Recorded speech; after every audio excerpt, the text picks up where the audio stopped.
பாக்கியலட்சுமி தொடரில் கோபிநாத் ஆஸ்பத்திரிக்கு ரெகுலர் செக்கப்புக்கு போகணுன்னு சொல்கிறாரு. தனியாக போகிறேன், நானும் வரேன் இருன்னு ஈஸ்வரி சொல்கிறாங்க.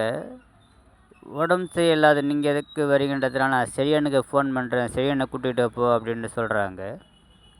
பிறகு செழியனை கூட்டிகிட்டு போகிறதுக்காக அவங்க போகிற நேரத்தில் ராதிகா வராங்க. வாங்க போகலாம் அப்படின்னு ராதிகா கூப்பிடுறாங்க.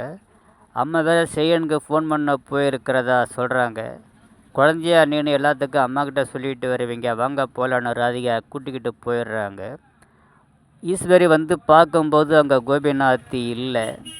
பிறகு அவங்க ஒய்ஃபோட போயிட்டதா சொல்கிறாங்க பாக்கியா. ஈஸ்வரி கேட்டதுக்கப்புறம் பிறகு கோபப்படும் ஈஸ்வரி எதுக்கு கூட்டிக்கிட்டு போகிறான்ற மாதிரி பேசுகிறாங்க. அப்போ ராதிகா அவங்க மனைவி அவங்க தானே கூட்டிக்கிட்டு போகிறாங்க, அதில் என்ன இருக்குதுன்னு பாக்கியா சொல்கிறாங்க. வீட்டுக்கு வர செழியன் வீட்டுக்கு வராரு. இதுமாரி கூட்டிகிட்டு போயிட்டதா ராதிகா கூட்டிகிட்டு போயிட்டதா சொல்கிறாரு. அப்போ அந்த எழிலும் அமிர்தாவும் வராங்க, பேசிக்கிட்டு இருக்கிறாங்க. மௌனமாக இருக்கிறாங்க ஈஸ்வரி. என்ன ஈஸி இப்படி இருக்கிற அப்படின்னு எழில் கேட்குறாரு. விஷயத்த சொல்கிறாங்க. அதுக்கு ஏன் டென்ஷனாக வரீங்க, அவங்க தானே கூட்டிகிட்டு போனாங்க, கூட்டிக்கிட்டு வந்துடுவாங்கன்னு சொல்கிறாரு. அப்போ இங்கே ஹாஸ்பிட்டலுக்கு போயிட்டு கோபிநாத்தும் ராதிகாவும் வராங்க.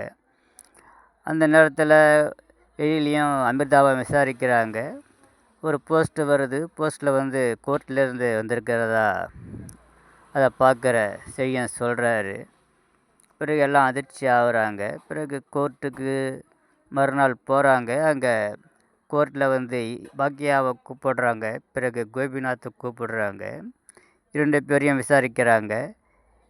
இன்றைய தொடரில் விசாரணையில் என்ன நடக்கப் போகிறது என்பதை விறுவிறுப்பான கட்டத்தை நோக்கி நகரும் பாக்கியலட்சுமி. தொடர்ந்து பாருங்கள், ஆதரவு கொடுங்க, சப்ஸ்கிரைப் பண்ணுங்கள், லைக் பண்ணுங்கள், ஷேர் பண்ணுங்கள்.